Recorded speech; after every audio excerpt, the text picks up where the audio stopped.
Well, good evening, ladies and gentlemen, and welcome to this week's installment of the Bama Factor with Alex Taylor. I am your host, as always, Alex Taylor, and hard to believe we are here at the last week of the regular season. It seems like the college football season has flown by, as it always does. Feels like just yesterday I was bringing you the first episode from Orange Beach against Western Kentucky, talking about the start of the new era, and now here we are, 14 weeks later, already at the Iron Bowl. Hope everybody had a great Thanksgiving. Hope everybody had a good time with their families as well, and hope everybody obviously had a good Black Friday, and still got a lot of football to be played. Hopefully, but tonight's episode will be relatively short.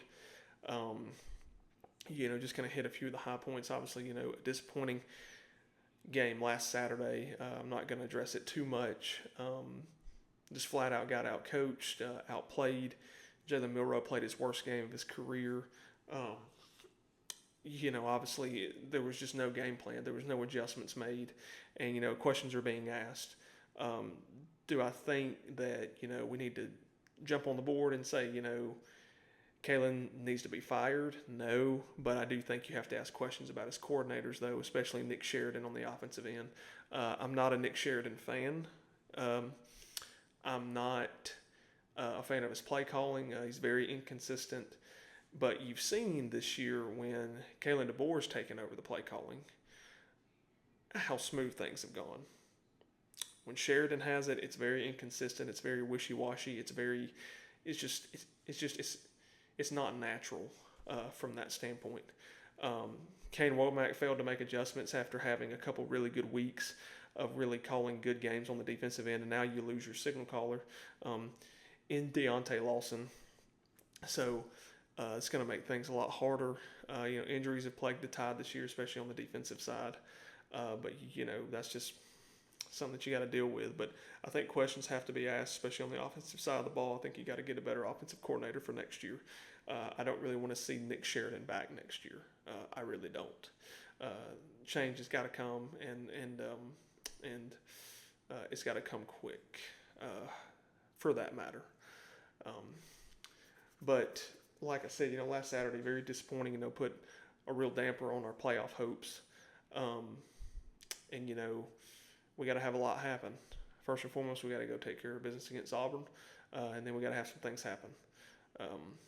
But overall, still got something to play for. State championship, obviously. The Iron Bowl, our biggest game of the year. Definitely Auburn's as well. That's all Auburn has to really live for at this point. But something that I do want to talk about a lot, that I wanted to spend the majority of the podcast talking about, is just officiating overall in college football this year. And this is not coming from an Alabama fan. This is not coming from a biased outlook. This is coming from a college football fan looking at every game that I have watched this season that I've seen officiating in. When I say officiating is the worst it has ever been in the SEC this year, I cannot say that with enough confidence, with enough seriousness in my voice to just express my displeasure and my frustration and flat out my anger at SEC officiating. I'll give one prime example before I jump into some other ones. I just watched the Georgia Tech and Georgia game. And if you're watching this, it went to 8 overtimes. Georgia ended up pulling it out. Georgia did not deserve to win that ball game, first of all.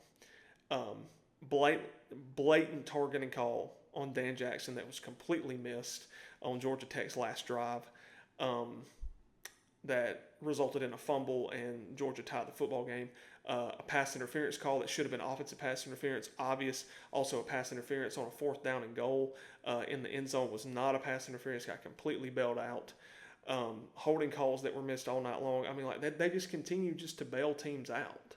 And, the notion for the longest time has been Alabama gets all the calls, Alabama gets this. Well, first of all, no, we don't. But whenever we scream, it's something else, or whenever we call out, officiating for somebody else, people say, oh, well, y'all just got to learn, that's just the game. And no, that's not true. Now let's take it back to last Saturday night, Alabama, Oklahoma, the illegal touching penalty for Ryan Williams. That's not illegal touching.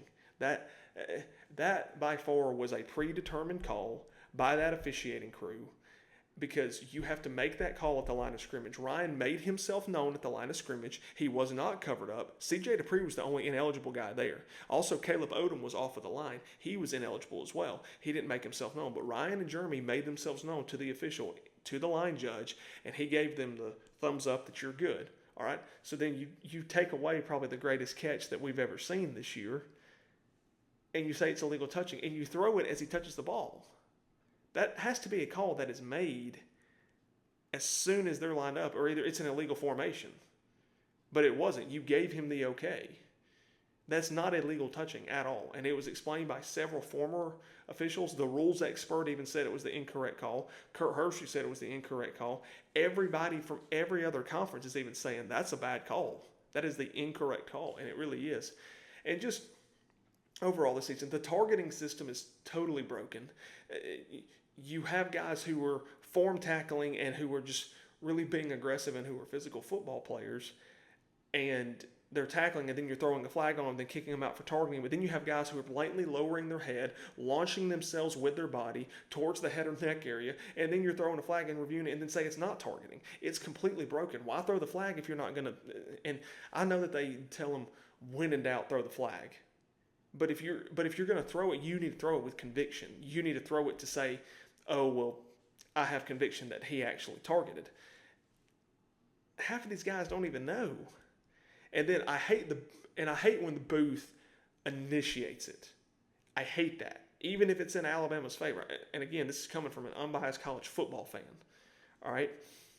But even when the booth initiates it, how do guys in the booth see it? Like, I know you got an overview of the whole field, but you're not there. I mean, it's just the targeting system is so broken. It's been broken since it started, and I don't know how you fix it. I really don't know how you fix it. Also, I don't agree with just officials this year. So many late flags in the SEC. So many late flags. I mean, plays will be halfway over. Or, balls will be so uncatchable that. And then, a flag comes out, pass interference or hold. I mean, but then somebody will be draped all over somebody and they won't call it. I think what's been the absolute worst this year is just the no calls, the blatant no calls that they're just blind to. And, I mean, constant holding calls, constant hands to the face calls. The roughing the passer is broken, completely broken. I can't tell you the last time I saw a legitimate roughing the passer. All right. When all of your weight and all of your momentum is carrying you towards the quarterback and you hit him as he releases the football, what are you supposed to do? Genuinely tell me, what are you supposed to do? If an official could literally sit me down and tell me, what are you supposed to do? I guarantee you they couldn't give me an answer at all. Because when you have a 6'4", 250-pound edge rusher who has all his speed going one way, what are you supposed to do? Just stop mid-play? Dude can't stop his momentum going that fast at all. He can't pull back up once he started his tackle. That's called football.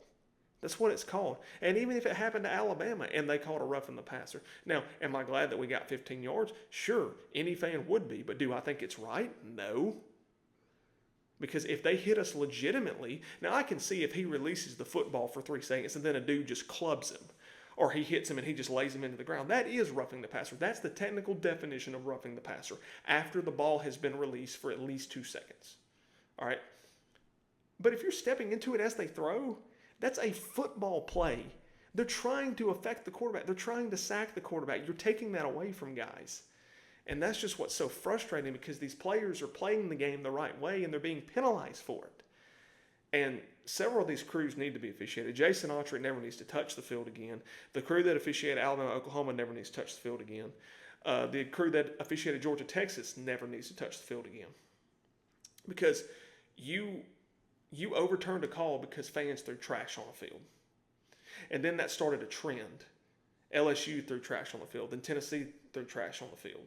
Then Ole Miss threw trash on the field. I mean, it just started a trend of just people, when they disagree with the call, seeing if you can throw trash on the field, and then, it gets overturned.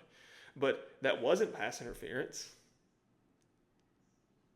Or it was pass interference, but then they overturn it. I mean, I've never seen a call overturned, but yet then I hear so much. But then if they want to keep consistency, that's what these officials preach, is consistency. They talked about that call and technically reviewed it. Now, they didn't go to the monitor to review it, but technically they reviewed it among themselves, if you want to be technical about it. And then they overturned a call. But we hear all this time from the experts, that's not a reviewable call. If pass interference, I've never seen pass interference be overturned after it's been called. Now, here's the thing. It would have been different if they would have talked about it when the flag was thrown, and then the white hat would have come out and said, after discussion, it's been determined there's no pass interference on the call. But no, he called pass interference, assessed the penalty, and then the trash was thrown on the field, and then they talked about it and said there was no pass interference. That sounds like you reviewed the call to me. So if that's the case, I wouldn't be mad if we keep that same thing over all of college football. And see, in my opinion, you're able to challenge fumbles. You're able to challenge targeting. Or, I'm sorry, you can't challenge targeting. And you're able to challenge the spot of the ball, a completed pass, if the runner was down. Why can't you challenge a penalty? You can do it in the NBA. You can challenge a call in the NBA. I get they're two different sports, but you can challenge a charge in the NBA, a block in the NBA, a shooting foul in the NBA. Why can't you challenge a call in college football? I think it should be allowed. If there's blatant holding, a face mask, pass interference especially, why can't you challenge that? Why can't you use your coach's challenge for that? Why doesn't that extend to a call? In every other one, in baseball, you can challenge a call. Hockey, you can challenge a call. Obviously, in basketball, soccer, you can challenge a call. Why can't you challenge penalty calls in football? That doesn't make any sense to me. But again, SEC officiating as a whole, Greg Sankey needs to take action against every single official this year. I'm not just talking about just one set. There's been some pretty horrible sets of officials. But overall, the whole SEC officiating needs to be absolutely purged, or there needs to be some type of mass training and mass fines here, because coaches get fined and players get fined for things that they do. Officials need to start being held accountable. All right, they're never held accountable after a game, and they can say, we have the last 2-minute action report to let us know how the officials did. You're only looking at the last 2 minutes of the second quarter and the fourth quarter. And if the game's out of question, it doesn't matter. And this is my other thing. This is just me. I wish this was a rule. I really wish it was. If you're up by 21 points or more, and there's less than 2 minutes left in the game, unless it's just obvious, don't throw a flag. The game's out of question at this point. And we want to condense games. We want to, make games shorter. Well, don't go to a commercial every 15 minutes or after every kickoff or every punt. And then you shorten the overtimes and you change the overtime rules. And then you go to a 2-minute warning now. Now you keep the clock rolling even when you get a first down. Try to shorten games. There's been no games that's been shorter this year. It's been the same amount. It just blows my mind. Just the inconsistency in the SEC officiating. And I'm just highlighting the SEC right now because that's the majority of the football that I watch. But even other conferences, ACC's been inconsistent, Big 12, Big 10, they've been inconsistent. Group of Five's been inconsistent. Officiating as a whole this year is just horrible. It's so bad, and I've never seen it this bad at all. And I don't know what's going on this season. I don't know what officials are on this year. I don't know what they've been told prior to this year. But it's terrible. It's awful.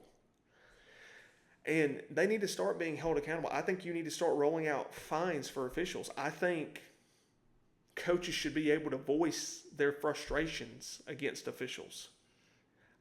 I think they should be able to call officials out without getting fined. But an official can get up in a coach's face and scream at him because he's the authority on the field. But a coach can't argue a call. I mean, the system's just broken, in my opinion. And even in the NFL, it's broken. I'm just saying, officiating, it is so bad across the board. And again, this is not coming from a Bama fan. This is coming from a college football fan. It's just broken across the board, in my opinion. It's very broken. It needs to be addressed, especially in the SEC. Greg Sankey needs to address some of this. He needs to look for better officials, in my opinion. Or the game's never going to improve, in my opinion. But enough talk about the officiating. We're going to get into some CFP talk. Alabama's spot in the CFP, it depends on what obviously happens this weekend, what happens next weekend. We're going to have a little bit of help. But if Alabama doesn't get into the CFP, is it disappointing? Yes. Did I think we would lose 3 ball games this year? No, I thought we would lose 2, not to the teams I thought. But the thing about Alabama this year, it's been the consistency factor. There's been no consistency this year. And I expected that. It's a transition year. It can be rough, but when you lose 45 players to the transfer portal, you lose 40 players to the transfer portal and to the NFL, you have a whole new coaching staff except for 2 coaches. And then, you have a lot of the same guys from last year, but you're bringing in a whole new system. And I never want to throw a player under the bus, and I'm not going to. But I love Jalen Milroe, I do, and everything he's done for the university I'm grateful for. And he's such a great guy. He's a captain for a reason. He'll go down as a great player in Alabama history, but I can't keep making excuses for him. I'll always come to bat for him, and I'll stand in his corner, but right now I'm going to have to give a little constructive criticism. He's just not a quarterback. I'll take that back. He's a quarterback. He's not an elite quarterback because just from an arm standpoint, he doesn't have the mental capability to make the correct reads the majority of the time. He doesn't have the ability to check people down and kind of look people off consistently. Even his long ball has suffered a bit this year.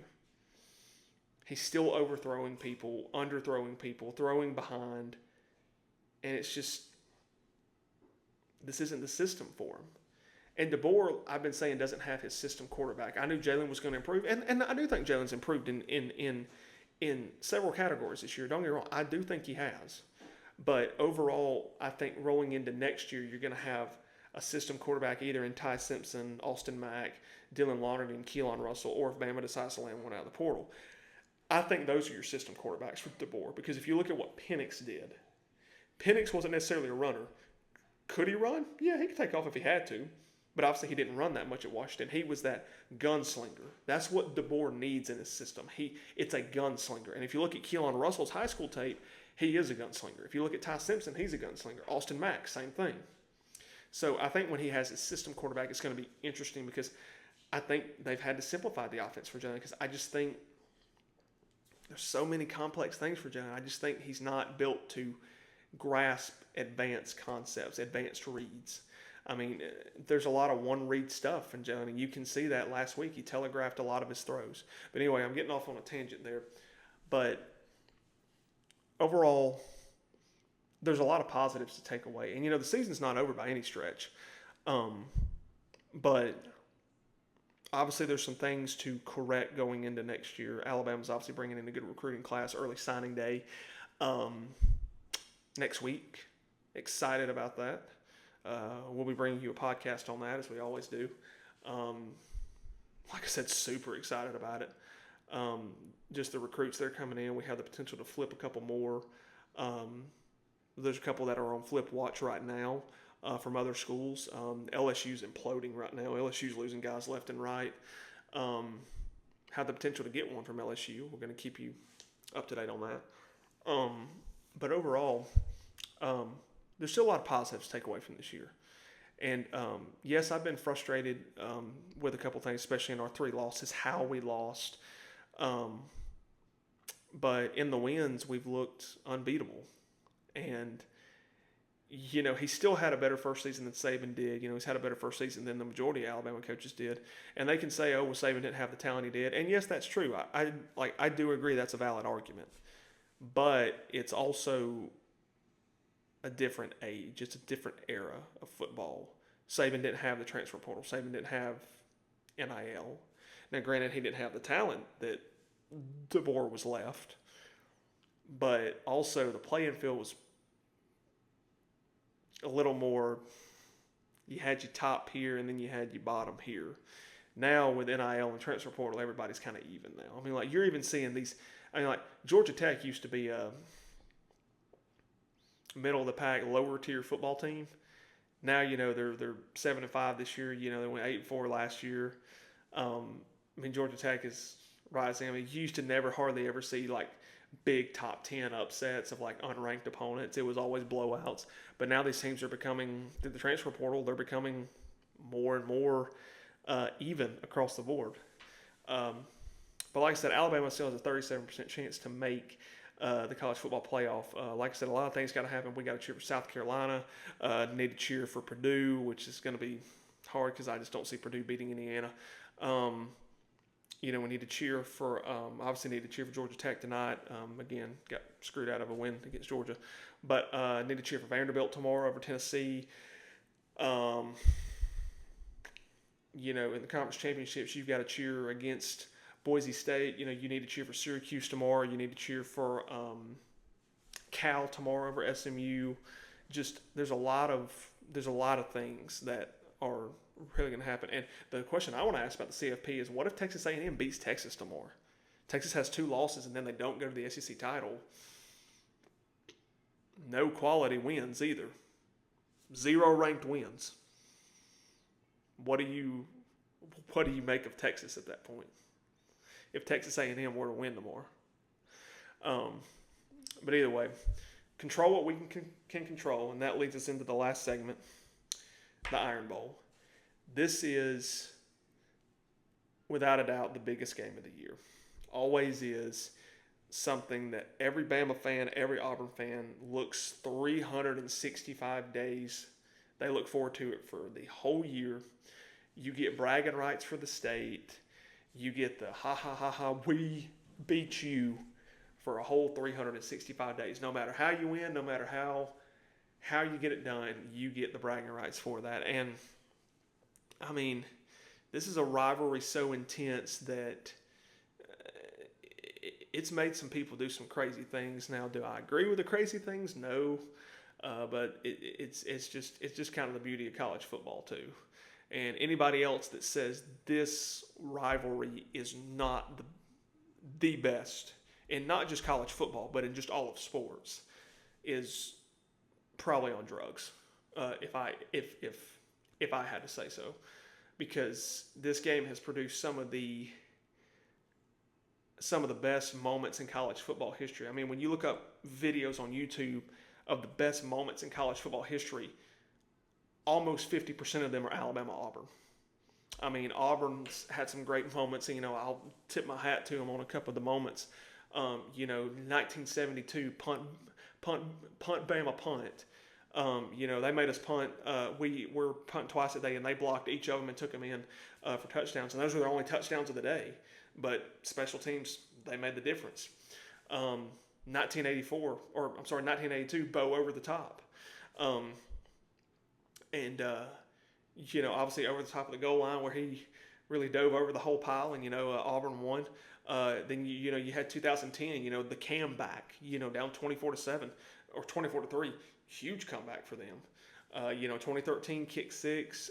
You had 2019, the grinded out effort. Auburn's had a lot of good moments too. Alabama's had just a little more. Alabama, really goes back to, when they won 10 in a row in the 70s over Auburn. 1985, the kick. from Van Tiffen. Fun fact about that game: my dad was actually at that game in Birmingham at Legion Field, and Auburn took the lead late in the game, and then Mike Shula almost threw an interception on the last drive, and Al Bell took a reverse around the right side, and then he ended up throwing a strike to Greg Richardson, and he drugged the Auburn player out of bounds because Alabama was out of timeouts. Van Tiffen rushed onto the field. Auburn actually jumped off sides on the field goal, so Alabama would have had a second try at the field goal if they wouldn't have made it, but Van Tiffen drilled it right down the center, and Alabama walked the game off with a field goal. Obviously, 1996, you had Freddie Kitchens to Dennis Riddle in Birmingham as well. A little screen pass with 20 seconds left to win the ball game. Then you go to 2008 when Alabama broke the streak of 6 in a row, 36-0, just a mauling in Bryant-Denny. I remember exactly where I was. I had come home. I forgot where we were. We were somewhere, and we had driven back from somewhere and here in town, and we got here with, there was still about 3 minutes to go in the first quarter. But just what domination by Bama. 2009, the very next year, Roy Upchurch out of the backfield. 2014, highest scoring Iron Bowl ever, Alabama 55-44. And then, these last couple ones, 2021, you really can't put it past there. Offense struggled all day. Down 10-3, Bryce Young goes 97 yards with no timeouts. Really his Heisman moment, and finds Ja'Cory Brooks, and then game goes into 4 overtimes. Alabama ends up winning 24-22. And then of course last year, probably I got to put it up there with 2nd and 26, the biggest throw in Alabama history, and 4th and 31, no sign of hope whatsoever. And Jalen Milroe to Isaiah Bond, the gravedigger, 4th and 31, whatever you want to call it, 4th and a mile, the mill throw, whatever. What a throw that was to win as well. So just a lot of great moments created in this game. And I always said it doesn't matter if Bama's 12-0 and Auburn's 0-12, or Alabama's 0-12 and Auburn's 12-0. I don't care what your record is this game. I never look at record in this game at all. There's only one year I've looked at it, and it was 2012 when Auburn was 3-8 and Alabama was 10-1, and I just knew Alabama was going to crush Auburn that year, and sure enough, they did. It was 56-0. Auburn was just generationally horrible that year. But overall, this game creates some of the biggest moments. Auburn always seems to play us close in Auburn, but it's in Tuscaloosa this year. If you go back to 2008 and really look at the games in Tuscaloosa outside of 2010, we won 36-0 in 08, 56-0 in 2012. 2014, 55-44, 2016, 36-12, 2018, 54-21,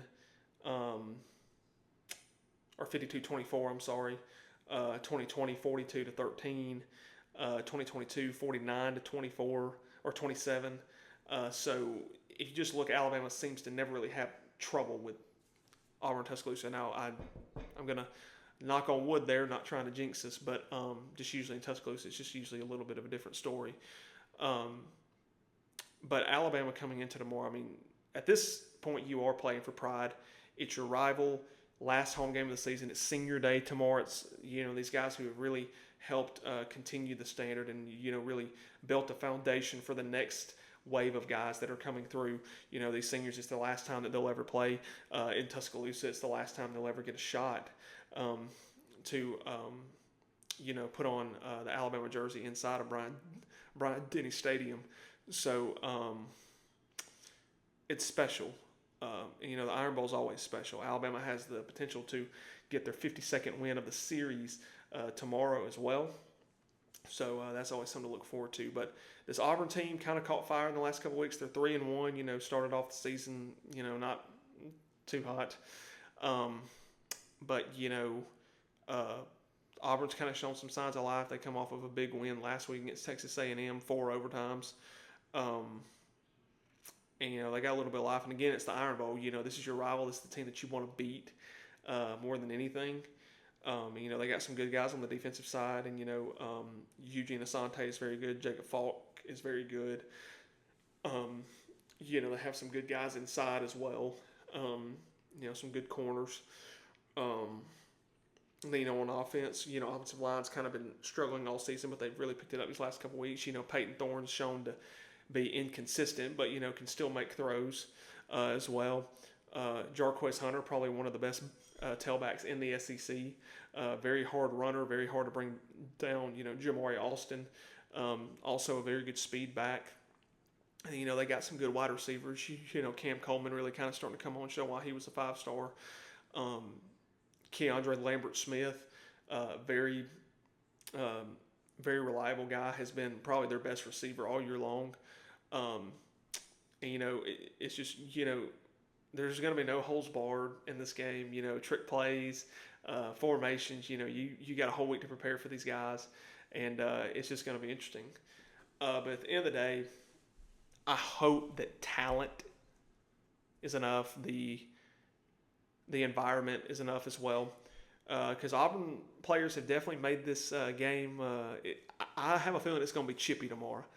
I have a game. The Iron Bowl is always a little chippy, but I have a feeling it's going to be very chippy. I think this might be the chippiest Iron Bowl that we've seen in a couple years, because Eugene Asante has come out and basically said that they're going to kick our what. DeMarcus Reddick has came out and said Ryan Williams is not that special. Jalen Milroe's not that fast. Eugene Asante also said that Alabama's the easiest place to play. It's not that loud. It's not going to be a tough road environment. And, a lot of Auburn fans are talking really big too. So, if I was 4-7 right now, I wouldn't be running my mouth too much. But it's just, like I said, it's the rivalry of college football. And I'm going to break script just a little bit and break professionalism for just a minute. And now the fan side of me is going to come out. And this doesn't come out against any other team but Auburn. When I tell you I don't like Georgia, I despise Tennessee, LSU frustrates me. I don't like anybody else. Don't like Clemson. They play us, And, Georgia's kind of worked their way up there with teams that I just can't stand. But when it comes to Auburn, I loathe them entirely, in the words of the Grinch, since we are in the Christmas season now. I cannot stand anything Auburn. I can't stand their town. I can't stand their colors. I can't stand their fans. I can't stand their players, their coaching staff, their university, the buildings on their university. I can't stand their name. I can't stand their logo, their flags, their shirts, their War Eagle chant. What are they? Are they an eagle? Are they a tiger? I don't know. I can't stand their band. I can't stand their students. Families of the students, can't stand them either. I just despise everything that Auburn represents. Everything Auburn represents. But remember, they're for battling hard and fighting to the end. Never forget that. But anyway, and there's a funny thing that goes around every year, and it says, I don't want Auburn just to lose this game. I want them to lose their job, their keys to their house, all their parlay bets, the recipe to their chocolate chip cookies, and we want every guy to lose their girlfriend to an Alabama fan as well, while he sings Sweet Home Alabama, while he steals her away. And I just always thought that was funny because a fan posted that years and years ago, back in like 2012. I thought that was funny. Um, but like I said, it's going to be a war tomorrow. I think this is one of the most unpredictable Iron Bowls we're going to have in a while. But as far as my prediction, I think Alabama gets it done at the end of the day. I'm going to go just because of the nature of this game. I'm going to go Bama 27, Auburn 17. I think a 10-point gap is kind of there. Alabama's favored by 10.5. So I'm going 27-17. We'll kind of see what it's rolling with. But Alabama's got to step up offensive game. They've got to be able to get off the field on defense. Play the game without Lawson last week. You obviously saw the communication in the middle was kind of off, but Justin Jefferson's assuming that role. Campbell's going to be back. But Jalen Milroe's got to have a better game. He can't telegraph his throws. He can't. You can't run the guy. Nick Sheridan. I'm gonna say it again. You can't run the guy every play. All right, they know what's coming. You got to get creative on this.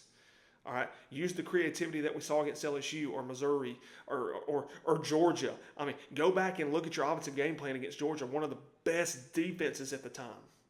We shredded Georgia for over 670 yards. What did you go away from, and why did you go away from? We've got to use Jam and Justice tomorrow. We've got to use Richard Young tomorrow. We've got to get the ball to Ryan Williams. Our offensive line's got to block, and they have been. The defense has got to create havoc plays. We've got to get in the backfield. We've got to stay. We can't have busted coverages. We can't be missing assignments. We've got to play our brand of football. If we play our brand of football, we go in there and we blow them out tomorrow, and there's no question whatsoever. And I want to do that. But we got to play our brand of football. But if you're going to the game, be loud, be in their face, and let's show them what a hostile environment Tuscaloosa really is. Because anybody who says that it's not a hostile environment has apparently never played there. So we're going to see what we're made of tomorrow. And let's try to make it 5 straight years now. But overall, let's finish it out strong. Let's finish it out strong and let's see what happens. But guys, appreciate y'all as always. Thank you guys so much for the continued love on the podcast, on the page. I'm going to be releasing my yearly stats at the end of the year. And I'm super excited to release these. Blew every goal out of the water. And I can't wait to show that to all you guys. It's you guys that make this possible. And by your engagement and, all of the messages that y'all send me, encouraging me, saying, all the great things that y'all do about the page, sharing it, your stories, anything. You have no idea the reach that it creates for me personally. So I just really appreciate you guys. I couldn't do any of this without y'all at all. And I just really appreciate you guys. Another big shout out to, and is obviously is my wife. She constantly encourages me on the page, and I know this takes a lot of my time, especially during football season, but she constantly encourages my page and my graphics, and I get her opinion on a lot of my graphics that I do, and she's actually helped me on a couple of them this year, and just really giving me constructive criticism because I know she wants me to have a good page and everything, and obviously I appreciate that so much. I'm very thankful for her support. I'm very thankful to have her in my corner. But overall, guys, again, we just got to finish strong. Excited about it. So everybody, hope you have a good college football Saturday. If you're still celebrating Thanksgiving, still got some other place to go to. Hope you all have some good food. Hope you enjoy it. Stay safe if you're traveling. And as always, good night. God bless. Roll Tide.